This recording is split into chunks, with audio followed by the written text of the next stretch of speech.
Hi there, I'm Ben Orford and we're in the Craft Lab and this is another one of our Christmas specials. So what we'd like to show you how to make is these simple little Christmas trees that we used to make. When me and Lois first set up and we were doing lots of craft fairs, this time of the year we'd stop making gypsy flowers and we'd turn them into Christmas trees and they went really well. So to make them, you can use a knife. It is more tricky because the actual cutting edge that you want on the tool itself is much more obtuse than a cutting edge on your knife.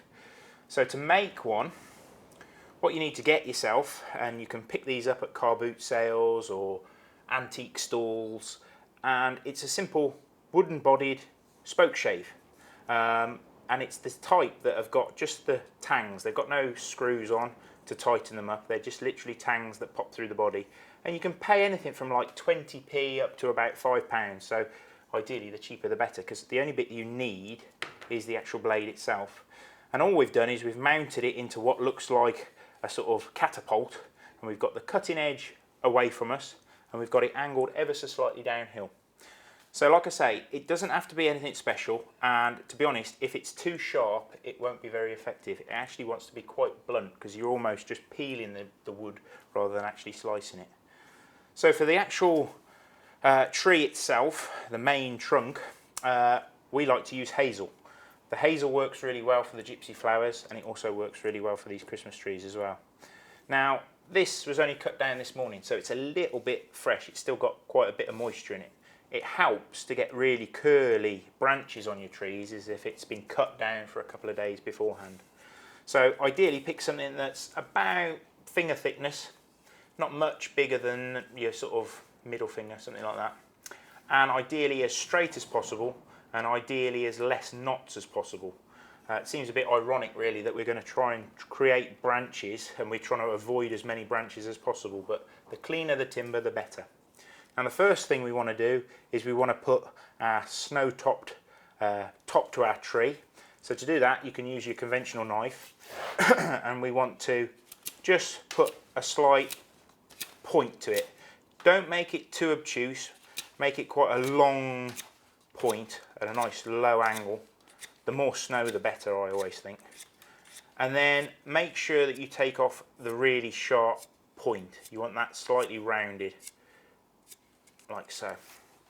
Then what we can do is we can place the piece of wood through our tree making machine, and then what I do to start with is I actually use my fingers to use as a sort of push. So I'm actually pulling the wood backwards and using my fingers as a stop. If you try and do it unsupported, you find that you lose the first few branches. So almost by pulling back with your sort of thumb against the body of the tree machine, you can start to create that top swirl of branches.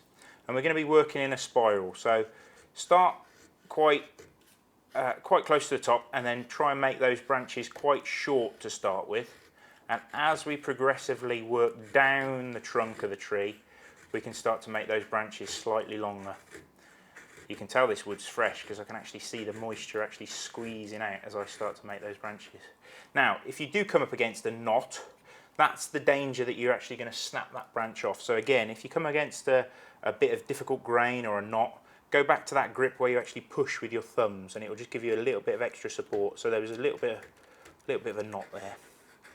And then once you're back into clear timber, you can just work away normally. Now, if you lose a few branches, don't worry about it because let's face it, it's winter. We're probably going to be losing a few leaves, a few needles. If anybody asks, just tell them that this is a larch and it's deciduous. Okay, so now we're away from the tip.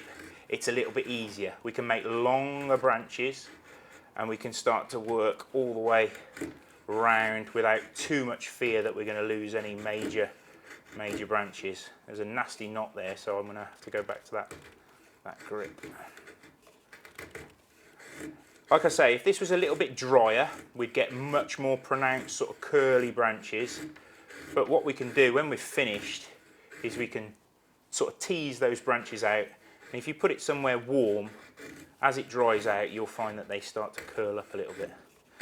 Now it's up to you how long you make your tree or how tall you make your tree.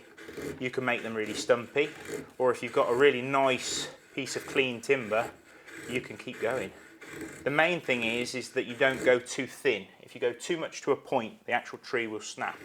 So make sure that you don't go too thin and you work progressively down the branch.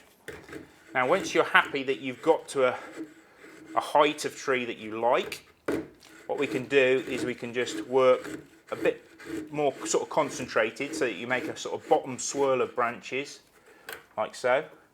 And then we want a nice flat bottom to our tree. So normally what I do is I rest it against there using a nice sharp pool saw, and I cut that nice and square, and then keep hold of it. Ideally don't let it drop on the floor, and like I say, you can sort of tweak those branches up a little bit.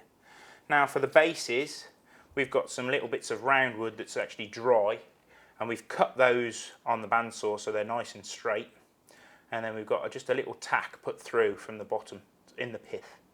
Now because this is nice and soft and green, we don't need to drill any holes. We can literally just push that nail into the pith of that branch, like so, and that will give us our little tree.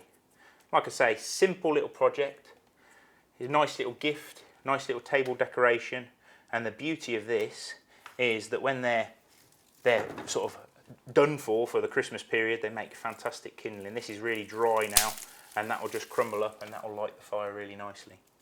So I hope you have a sort of go at that and give that a try. It's a fun little thing to do. It's nice and safe because your hands are nowhere near any sharp edges. So hopefully you'll enjoy that. So happy Christmas and all the best for 2015, and we'll see you next year.